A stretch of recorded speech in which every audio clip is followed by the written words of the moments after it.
بسم اللہ الرحمن الرحیم۔ میرے پیارے ہم وطنوں، میں آپ کے پاس آ کے بیٹھا ہوں۔ چند منٹوں کی بات ہے، میں چلا جاؤں گا۔ پہلے بھی آتا رہتا ہوں، یاد دہانی کرانے آیا ہوں، اور وہ بات جو وقت کی ہوتی ہے، موقع کی ہوتی ہے، وہ صحیح سمجھ آتی ہے۔ ہمارے ملک میں ٹرکوں کے پیچھے آپ نے دیکھا ہوگا لکھا ہے پھل ویلے دا اور گل ویلے دی۔ یہ پنجابی کی ایک بات ہے، اس کا مطلب ہے کہ موسمی پھل اچھا لگتا ہے کھاتے ہوئے، اور بات وہ جو وقت پر کی جائے وہ اس وقت اثر کرتی ہے اور سمجھ میں آتی ہے۔ آج جو دیکھیے ہم یہاں آئے ہیں، دنیا کے اندر بیٹھے ہوئے ہیں، ہم نے ہمیشہ یہاں نہیں بیٹھنا ہے۔ ہمارے باپ دادا کدھر چلے گئے کبھی سوچو؟ بس زیادہ زیادہ ذہن میں جاتا بس جی فوت ہو گئے، جی اللہ جنت نصیب کرے، زیادہ یہی بات آتی ہے، لیکن اس کا حقیقت سے کوئی تعلق نہیں ہے۔ اصل مسئلہ یہ ہے کہ جو اللہ فیصلہ کرے گا، کس نے دنیا میں اس کی بندگی کی ہے، اس کو اپنا اکیلا مالک مانا ہے، اور کس نے اس کے علاوہ کسی اور کی بندگی کی ہے، اس پر فیصلہ ہونا ہے۔ وہاں نہ کسی کی چودراہٹ چلے گی، نہ کسی کا خان صاحب ہونا چلے گا، نہ کسی کی تعلیم چلے گی، نہ کسی کا جنرل صاحب ہونا چلے گا، نہ کرنل صاحب ہونا چلے گا، نہ کوئی بڑا مالدار ہے، شیخ ہے، یہ نہیں چلے گا۔ یقین کرو، وہاں تو وہی بات چلے گی جو تمام انبیاء نے اپنے اپنے دور کے اندر بتائی ہے کہ لوگوں یہ بات مانو کامیاب ہو جاؤ گے۔ ایک بات ہے، اس کو مان لو۔ نوح علیہ السلام 950 سال، اندازہ لگائیے، ذرا غور کریں، یہ 9 صدیوں، اور پھر 50 سال اور اوپر صبح شام یہی دعوت دیتے رہے، اور آخر میں جب فیصلہ ہوا تو سگا بیٹا کشتی میں نہیں بیٹھ سکا ہے، بیوی نہیں بیٹھ سکی، جو سب سے قریب ایک رشتہ ہوتا ہے انسان کا۔ کیوں؟ کہ جس بنیاد کے اوپر فیصلہ ہونے والا تھا وہ بات ان دونوں نے نہیں مانی تھی، بس ٹالتے رہے، آج کل ٹالتے رہے۔ اور کتنے جو لوگ ہنستے تھے نوح علیہ السلام کے اوپر، یہ بھی ساتھ ہنستے رہے کہ آپ لگے ہوئے ہیں، چھوڑے، ٹھیکہ لیا ہوا ہے پوری دنیا کا، یہ نہیں مانتے ہیں۔ تو آگے سے کہا کرتے تھے مانے یا نہ مانے، میرے رب کا یہ حکم ہے کہ یہ بات میں ان کو بتاؤں، چونکہ چند یہ گنے چنے یہ دن ہیں، مہینے ہیں یا سال ہیں، اس کے بعد جب فیصلہ آئے گا تو پھر ختم ہو جائے گا معاملہ، پھر نہ کوئی کہنے والا ہوگا اور نہ کوئی سننے والا ہوگا، اور اس وقت بچے گا وہ جس پر اللہ رحم کرے گا۔ میرے بھائیوں، آج جس دور میں ہم گزر رہے ہیں، کل پرسوں یہ جو معاملہ ہوا ہے، سارے آپ جانتے ہیں، خبریں آپ نے سنی ہے کس طرح اللہ تعالیٰ نے پاکستان کی عزت رکھی ہے۔ بے شک جو ایک گرا ہوا وقار تھا، اللہ نے اس کو اٹھایا ہے، اور ہمارے یہاں اوورسیز کے ہمارے کانفیڈنس کے اندر اضافہ ہوا ہے۔ ہم آنکھوں میں آنکھیں ڈال کے بات کر سکتے ہیں کہ غریب ضرور ہے لیکن بے غیرت نہیں ہے، اس انداز سے۔ اور اگر اس کا معاملہ الٹ ہو جاتا، جو آج انڈیا کے ساتھ ہوا، اگر ہمارے ساتھ ہو سکتا تھا، تو بتائیے آج ہماری کیا حالت ہوتی؟ یہاں بھی کتنی شرمندگی محسوس ہو رہی ہوتی ہے ہندوؤں کے سامنے، دوسرے لوگوں کے سامنے۔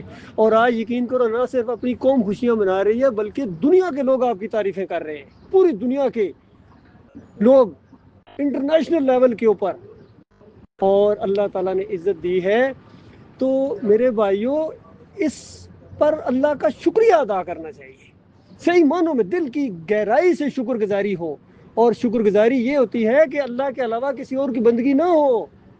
اگر اللہ کے علاوہ کسی اور کی بندگی ہم کرتے ہیں، کسی اور کی پکارے لگاتے ہیں، تو پھر یہ اللہ کی شکر گزاری نہیں ہے۔ میں تاریخ کا ایک چھوٹا سا واقعہ آپ کو بتاتا ہوں، آپ تو شاید اس وقت پیدا بھی نہ ہوئے ہوں یا چھوٹے ہوں بہت۔ جب 71 کے اندر جنگ ہوئی ہے، اس سے پہلے 65 کی ایک جنگ ہوئی تھی، اس سے پہلے 48 کی ایک جنگ ہوئی تھی۔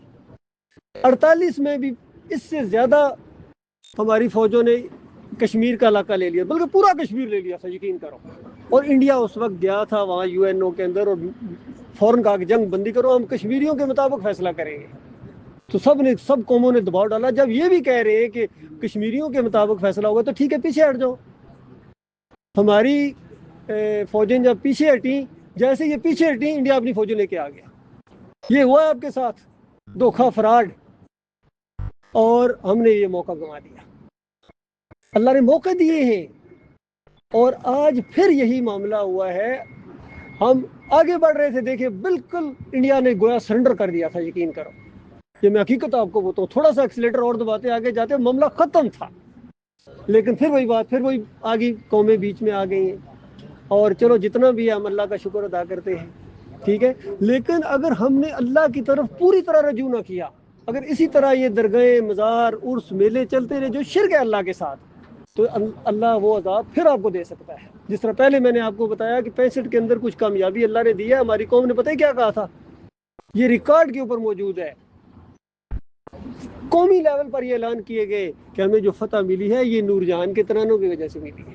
اندازہ لگائیے، یہ لاہور کو باٹی والی سرکار نے بچایا ہے، اسلام آباد کو بریز سرکار نے بچایا ہے، اور اپنے کراچی کو سیون شریف نے بچایا۔ سارے نام لیے گئے موٹے موٹے، عبد القادر جیلانی بھی آئے تھے اور علی رضی بھی آئے تھے، نبی علیہ السلام کی طفیل یہ معاملہ ہوا ہے، سب کچھ انہوں نے کیا اللہ کے بندوں، اور اللہ اوپر دیکھ رہا تھا کہ میں نے پھر کیا کیا بتاؤ۔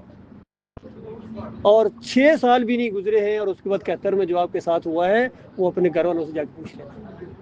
اسی طرح اگر آج ہم نے اللہ کی طرف رجوع نہ کیا اور یہ اگر کہا کہ بس جی ہماری فوج بڑی وہ تھی، وہ بڑی تربیت یافتہ تھی جی، ہماری فضائیہ بڑی، کیا کہنا ان کا، اور جناب یہ جی چائنا کی مدد کی وجہ سے بھی ہوا ہے جی، یہ ہمارا اسلحہ بہت زبردست تھا، اور پھر بیچ میں ٹوٹل پورا کرنے کی، ہاں بھی اللہ کی بھی مدد ہوئی ہے، وہ تو ٹوٹل پورا کرنے کے لیے۔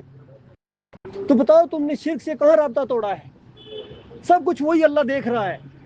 اگر آج شکر گزاری نہ کی اللہ کی اور شرک سے ناتا نہ توڑا تو چند سال بھی نہیں گزریں گے، میرے یہ الفاظ یاد رکھنا کہ پھر وہ انڈیا چھوڑنے والا نہیں ہے، آپ کو یاد رکھنا۔ اب تو اس کو اور سہولت ملے گی یہودیوں کی، اسرائیلیوں کی اور ان کی، وہ پوری طرح آپ کو توڑ کریں گے، آپ کی فضائیہ کو ختم کریں گے، برباد کریں گے، اور پھر اس کے بعد آپ کو دوبارہ موقع اللہ کی طرف سے نہیں ملے گا۔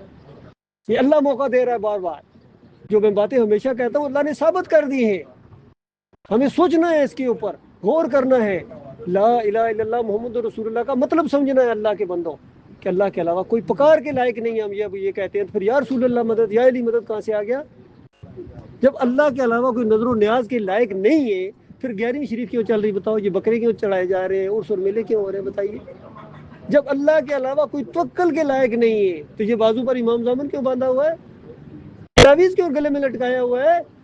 یہ بھروسے، یہ توکل، یہ ڈگوسلے، یہی تو شرک ہے۔ پھر ہمارا مشرکانہ نظام پورا، یہ جمہوریت آپ کے سامنے کس طریقے سے یہ معاملہ ہوتا ہے، اسلام کا یہ نظام نہیں ہے۔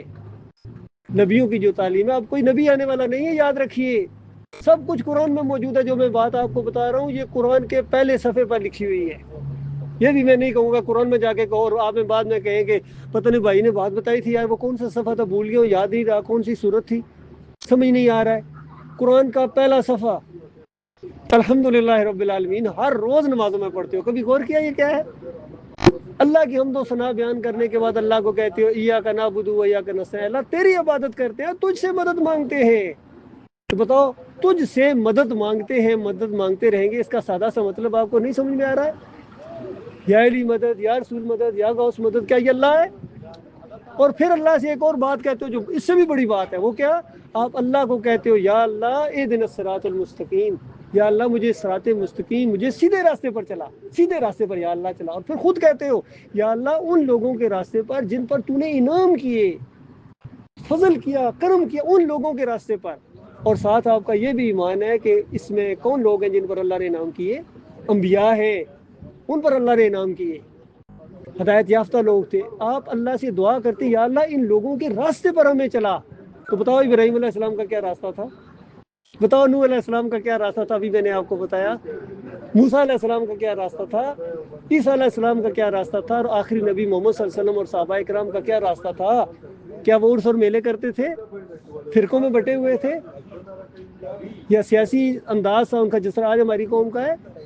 تو عملی طور پر ان کے راستے پر ہم لوگ چلنے کے لیے تیار ہی نہیں ہیں، ہمارے بڑے چلنے کے لیے تیار نہیں ہیں، جو ہمارے لیڈر ہیں ہماری قوم ہے، ان سے امیدیں نہ رکھنا۔ یہ اپنی دنیا کی خاطر آپ کی دنیا اور آخرت دونوں برباد کر دیں گے، اور وہاں جا کے چیخو گے، چلاؤ گے، پیٹو گے، اور غصے سے ان کے اوپر لعنتیں بھیجو گے، لیکن وقت واپسی کا نہیں ہوگا، یہ وقت ہوگا بھگتنے کا۔ اللہ تعالیٰ سے دعا ہے جو کچھ سنا ہے اس پر غور و فکر کرو میرے بھائیو، خود قرآن کو پڑھو، آپ سمجھدار لوگ ہو، ترجمے ہو چکے، ہر زبان میں ترجمہ موجود ہے، صرف ترجمہ پڑھو آپ کو ساری بات سمجھ میں آ جائے گی، یقین کسی کے پیچھے ان فرقوں جو بریلوی ہوں دیوبندی ہوں علیحدی جتنے فرقے بنے ہوئے سارے پیٹ کے ساتھ ان کا دین لگا ہوا ہے. سب دنیا دار ہیں, یقین کرو. اذان نہیں دیتے بغیر پیسے کے, نماز نہیں پڑھاتے بغیر پیسے کے. یہ بزنس ہے ان کا. بتائیے ابھی اس وقت کہاں ہیں حضرت صاحب بیٹھے ہوئے؟ آپ یہاں بیٹھے ہوئے ہیں مزدوری کی تلاش میں. کیا وہ معاش کس طرح کماتے ہیں؟ ان کے بچوں کے معاش کا کیا معاملہ ہے؟ پوچھو. اگر میں اذان دیتا ہوں, بتاؤ اذان دینا تو عبادت ہے اللہ کی.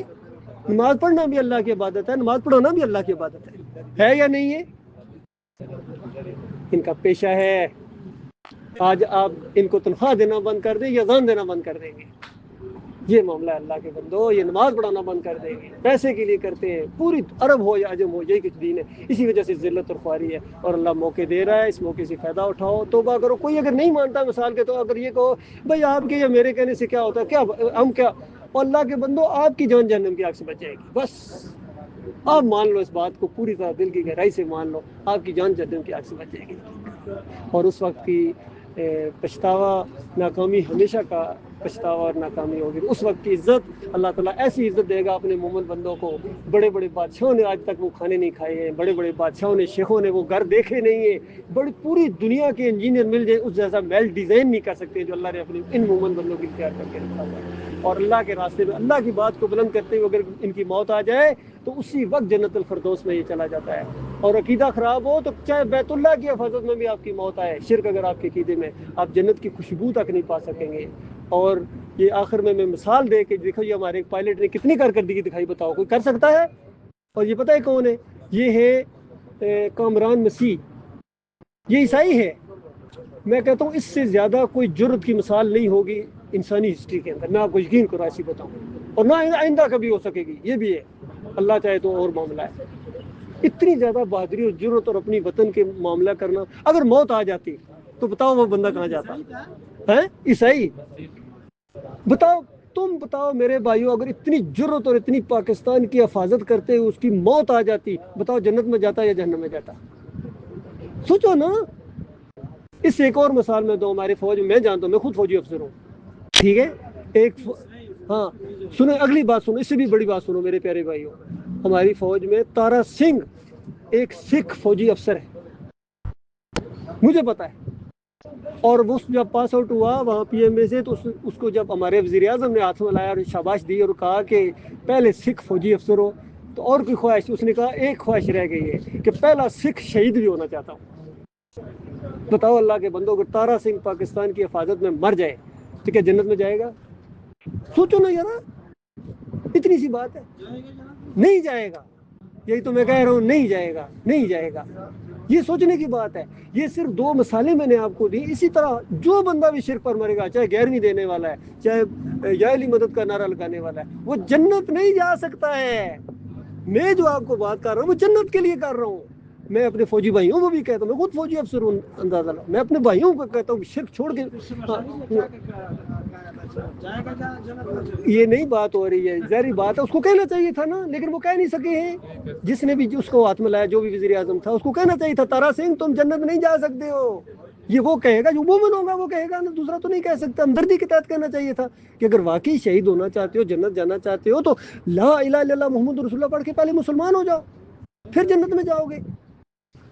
اور لا الہ الا اللہ پڑھنے کے بعد شرک بھی چھوڑو. یہ مسئلہ ہے, یہ مسئلہ اصل مسئلہ ہے جو ہمیں اٹھانا ہے آپ اپنی قوم کے اندر کہ میرے بھائیو, اللہ کی مدد آپ کے سامنے اپنی آنکھوں سے دیکھ لیا ہے. جب تم شرک کے ساتھ جب بہادری دکھائی ہے تو انڈیا اور امریکہ کی کیا حالت ہو گئی ہے. شرک کے ساتھ یہ حال ہے. جب توحید کی وجہ سے اٹھاؤ گے تو بتاؤ اس کے بعد تمہاری کتنی عزت ہوگی اور کتنا اللہ تعالیٰ تمہیں مدد کرے گا.